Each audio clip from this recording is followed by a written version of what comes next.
នេះគឺជាការបញ្ញាចិត្តរបស់កីឡាករចម្រើនគុណខ្មែរប្រយុទ្ធជាមួយនឹងតៃម៉ូដើម្បីសងសឹកជូនមិត្តរួមជាតិគឺកីឡាករពេជ្រសម្បត្តិនិងឈុតសេរីវ៉ាន់ថងសកម្មភាពចម្រើនគុណខ្មែរកំពុងតែខិតខំប្រឹងប្រែងហ្វឹកហាត់និងទទួលយកបទពិសោធន៍បច្ចេកទេសពីលោកគ្រូខឹមសុជាតិដើម្បីទប់ក្បាច់ប្រយុទ្ធនិងយកព្រៀបលើតៃម៉ូពេជ្រសម្បត្តិហើយនឹងឈុតសេរីវ៉ាន់ថងកុំភ័យពេលនេះខែ4ថ្ងៃទី3ខ្ញុំនឹងសងសឹកឲ្យអស់ពីសមត្ថភាព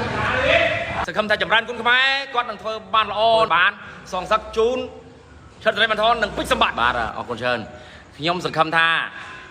ចម្រើនគុណខ្មែរគាត់នឹងធ្វើបានល្អចំពោះការសងសឹកជូនសិស្សគុណរួមអាជីពបណ្ដាលគុណខ្មែរដូចជាពេជ្រសម្បត្តិធ្លាប់ឈ្នះបន្ទុកតែពេជ្រសម្បត្តិក៏ធ្លាប់ចាញ់សន្លប់ឈុតសេរីវ៉ាន់ថងធ្លាប់ចាញ់បន្ទុក